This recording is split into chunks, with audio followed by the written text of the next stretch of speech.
ओम नमः शिवाय। भक्तजनों, हर हर महादेव। श्री शिव महापुराण भाषा चतुर्थ कोटि रुद्र संहिता का 5वां अध्याय नंदिकेश्वर महात्म्य की कथा हम आगे सुनेंगे। सूत जी बोले, इस प्रकार कलिंगन नामक सुंदर पर्वत पर नीलकंठ महेश्वर लिंग रूप में सर्वदा विद्यमान है, जिनके दर्शन और नीलकंठ नामक तीर्थ में स्नान करने से सारे पापों का नाश हो जाता है।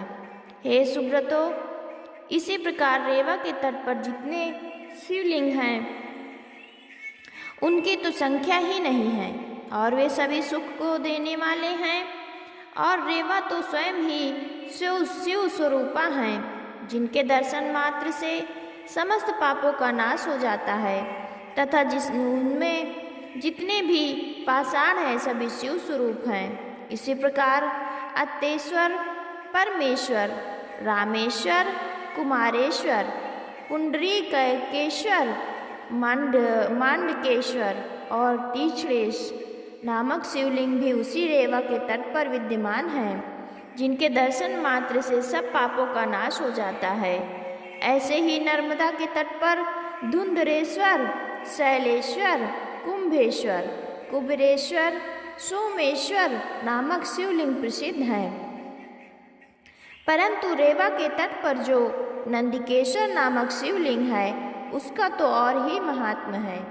रेवा के पश्चिम तट पर कंडकी नामक नगरी है, जहाँ किसी उत्तम वंश के श्रेष्ठ ब्राह्मण ने अपनी स्त्री को अपने दोनों पुत्रों को सौंपकर काशी को गमन किया था, और काशी में ही ब्राह्मण मर गया। तब जब उनके दोनों पुत्रों ने यह वृतांत सुना तो उनका पिता का यथोचित सब कर्म किया, और स्त्री ने कुछ धन को अपने अंतिम कर्म के लिए छोड़ सारा धन दोनों पुत्रों में बांट दिया।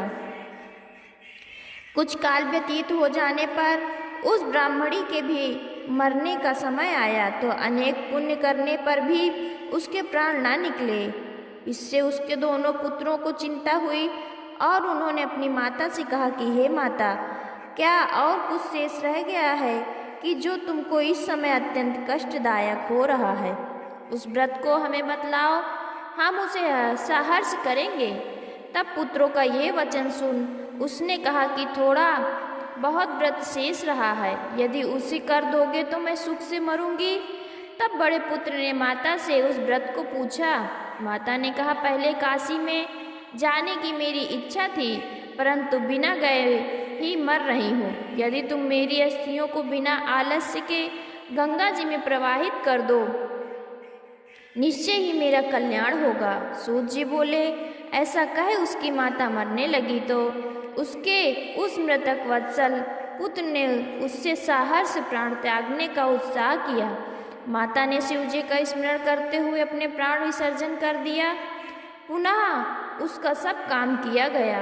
पश्चात तीर्थ कामना से उसका बड़ा पुत्र सुवाद माता की स्थिति ले काशी गया। वहाँ जाकर संध्यातिक कर्मों को कर उसने अद्भुत कर्म करने वाले शिव जी की स्तुति की।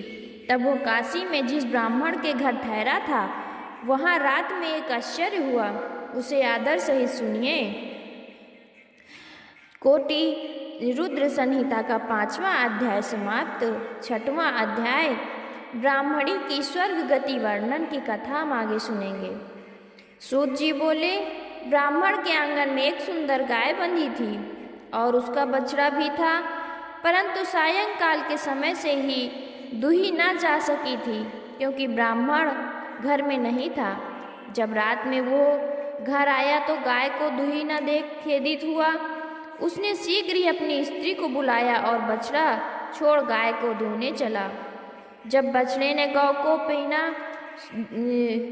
पहना दिया तो ब्राह्मण उसे खोटे से बांधकर गाय के थन से दूध निकालने चला।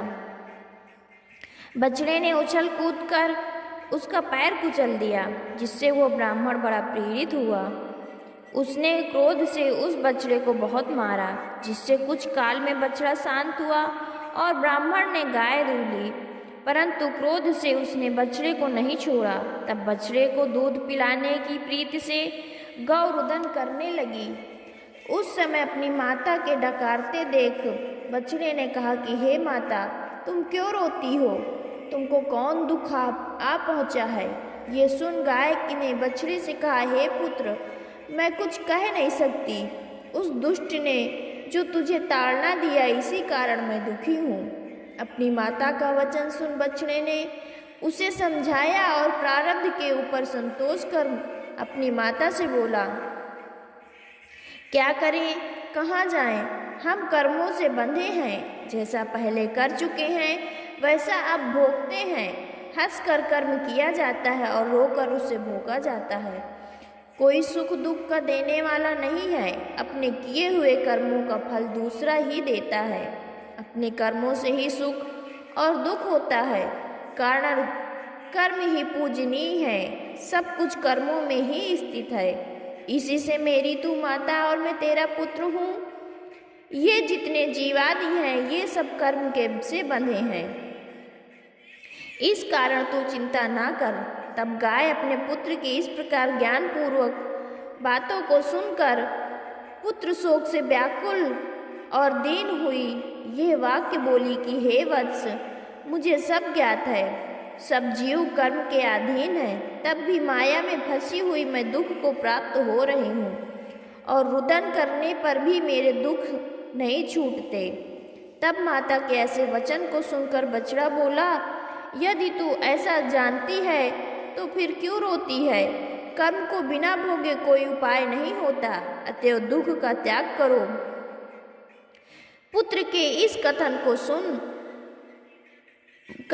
माता गाय ने अत्यंत दुखित हो एक दीर्घ निश्वास ली और बछड़े से कहा कि मेरा दुख तो तब जाएगा जब वैसे ही दुख ब्राह्मण को हो।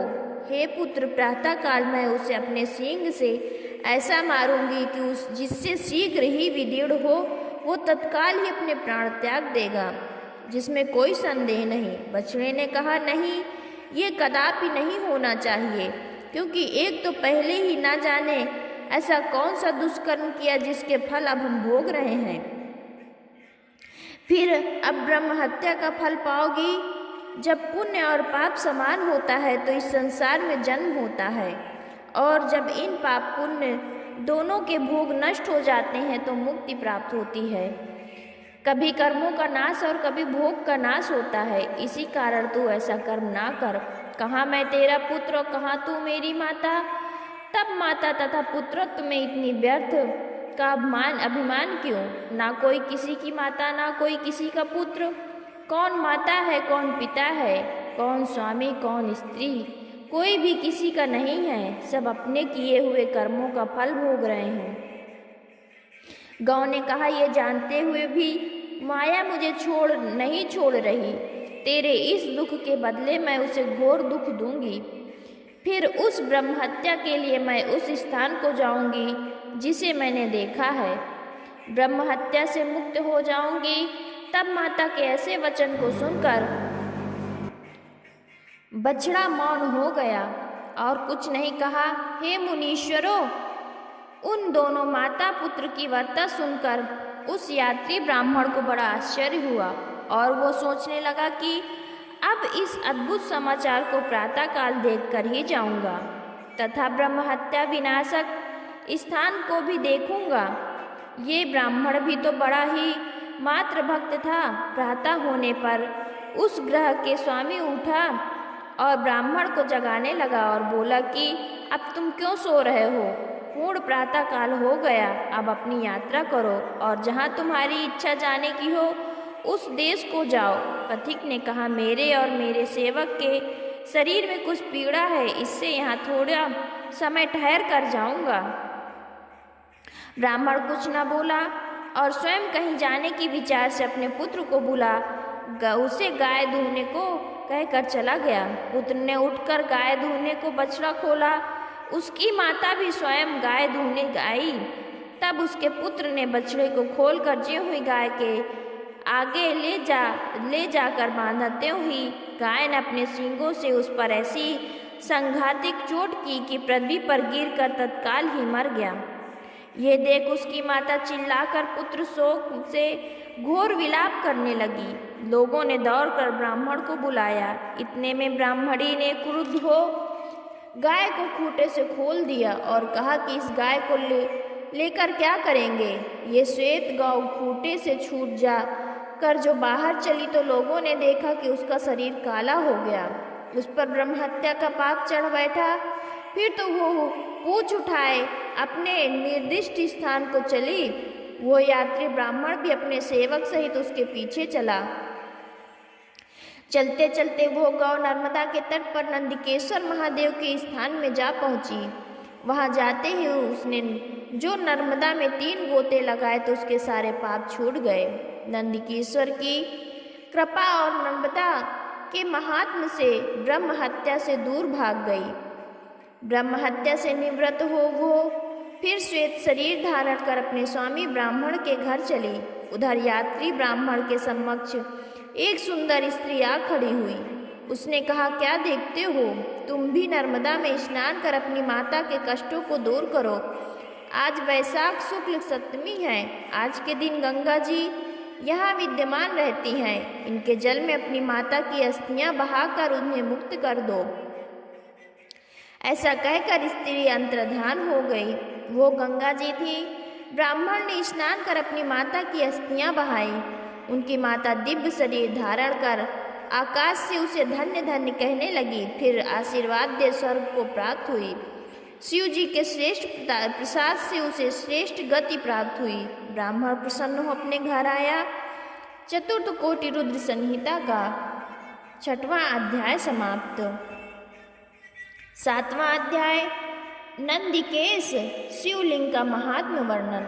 ऋषि बोले, हे सूत जी, वैशाख शुक्ल सप्तमी को नर्मदा नदी पर गंगा जी क्यों आती हैं और श्री नंदिकेश जी किस प्रकार प्रसिद्ध हुए, ये सब आप हमसे सब प्रेम कहिए। सूत जी कहने लगे, एक ऋषिका नामक ब्राह्मण की कन्या थी जो विवाह होने पर विधवा हो गई। तब उसने शिव जी का व्रत धारण कर पार्थिव लिंग पूजना आरंभ किया और कठिन तप आरंभ किया। उसी समय मायावी नामक एक श्रेष्ठ दैत्य ने आकर उससे काम विहार की प्रार्थना की, परंतु वो तो परम शिव भक्ता थी। उसने काम दृष्टि से उसे नहीं देखा और शिव जी के ध्यान में लगी रही। ब्राह्मणी द्वारा अपमानित दैत्य ने अपना तिरस्कार समझ उसे भयानक रूप दिखा और बहुत सा दुर्वचन कहा, परंतु उससे कुछ भी भयभीत न हो। ब्राह्मणी और भी तीव्र गति से शिव शिव जपने लगी। वो अपनी धर्म रक्षा के लिए शिव जी की शरण में गई। शरणागत वत्सल शंकर जी ने प्रकट होकर काम से व्याकुल उस मूढ़ दैत्यपति को उसी समय भस्म कर दिया और ब्राह्मणी से वर मांगने को कहा। ब्राह्मणी हाथ जोड़कर सिर झुकाकर शिव जी की स्तुति करने लगी। ऋषिका ने कहा, हे देव देव महादेव, हे दीन बंधु भक्त रक्षक, आपने इस मूढ़ नामक दैत्य से मेरे धर्म को बचाया है तथा हे संसार के रक्षक, आपने इस दैत्य को मारा। हे नाथ, मैं यही वर मांगती हूँ कि मुझे अपने चरणों में लगा अपनी अविनाशनी भक्ति प्रदान कीजिए। इससे अधिक मैं आपसे क्या मांगूं? हे विभो, हे महेश्वर, मैं आपसे दूसरा वर यह मांगती हूँ कि आप लोगों के उपकारार्थ यहीं विराजमान हो जाइए। जब ऐसा कहकर ऋषिका चुप हो गई, तब दयालु शिव जी ने कहा, ऋषिके, तुम मेरी परम भक्त हो, इसलिए जो वरदान मांगा है मैं अवश्य दूंगा। शिव जी को प्रकट हुआ जान उसी समय ब्राह्मण, विष्णु आदि सभी देवता वहां आए और उन्होंने हाथ जोड़कर शिव जी की स्तुति की। गंगा जी ने भी प्रकट होकर ऋषिका को आशीर्वाद दिया। पश्चात शिव जी वहां अपना पार्थिव लिंग छोड़ अंतर्ध्यान हो गए और ब्रह्मादिक देवता तथा गंगा जी भी उस सांध्वी की प्रशंसा कर अपने स्थान को चली। उसी दिन से वो स्थान उत्तम तीर्थ हो गया। सर्व पाप विनाशक नंदिकेश्वर जी भी इस जगत में प्रसिद्ध हो गए। जो मनुष्य वैशाख शुक्ल सप्तमी को यहाँ स्नान कर नंदिकेश शिव जी की पूजा करता है, उसे ब्रह्म हत्या आदि सभी पाप छूट जाते हैं। भक्तजनों, हर हर महादेव, हर हर महादेव।